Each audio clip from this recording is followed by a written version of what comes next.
Nako, ito na naman ako at nanonood ako ng Rapi Tulfo. Pero, kinikritik siya ni Atty. Libayan. Pakinggan natin, gusto lang natin talaga matuto ng tamang reasoning, yung bang legal na reasoning. Kaya sama-sama nating panoorin. Ang kausap ni Tulfo dito yung TESDA. At binabanatan niya yung TESDA. Ngayon ay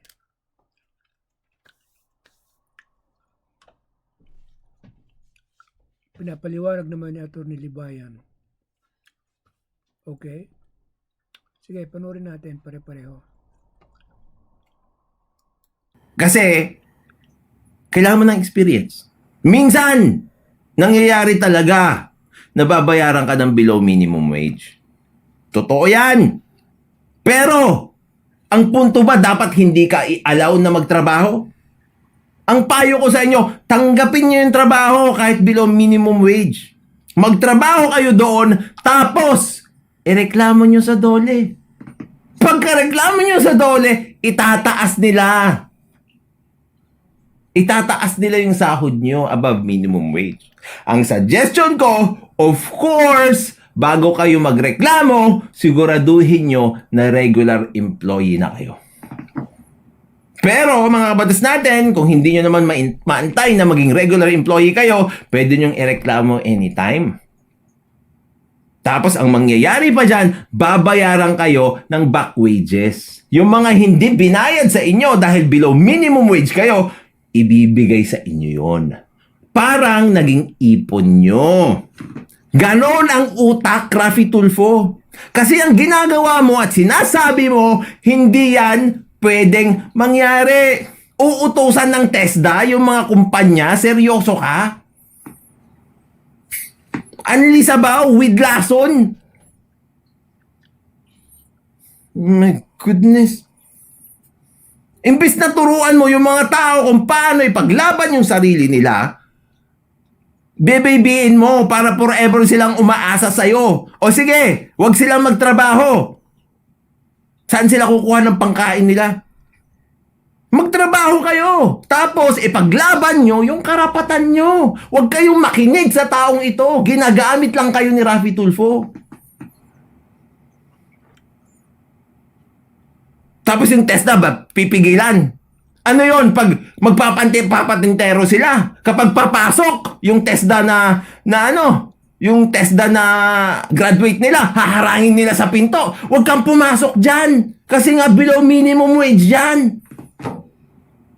Anong klaseng kasyungahan na naman yan? So, TESDA ang pipili. Dito pwede ka, hindi ka pwede dito. Trabaho ba ng TESDA yun, Rafi Tulfo?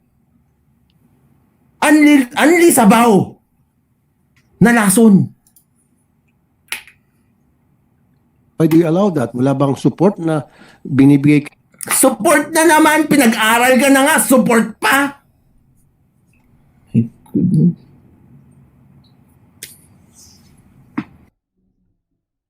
名バイプレイヤー遠藤憲一、根っから脇役が好きなんだと日々技術を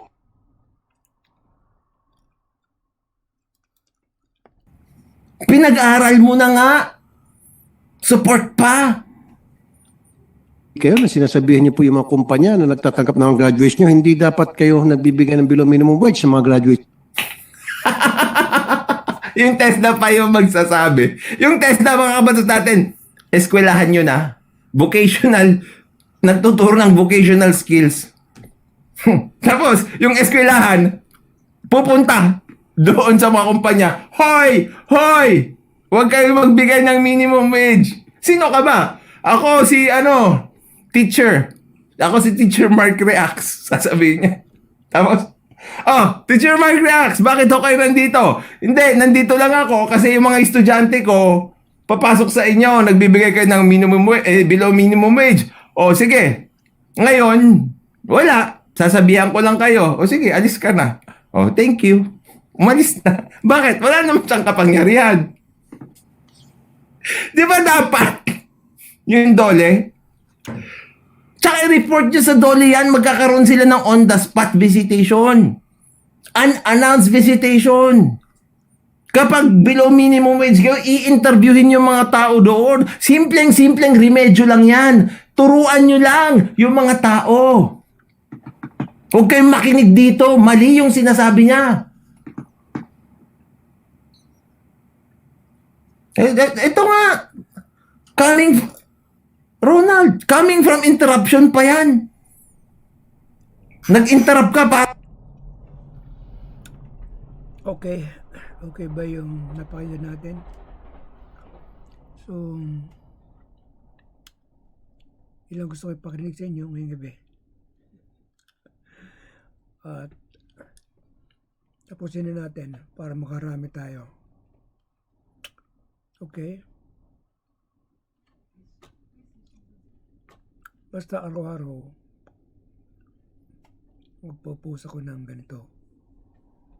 Para meron tayong, kung gusto niyo panoorin ng kompleto yan, punta lang kayo kay Atty. Libayan.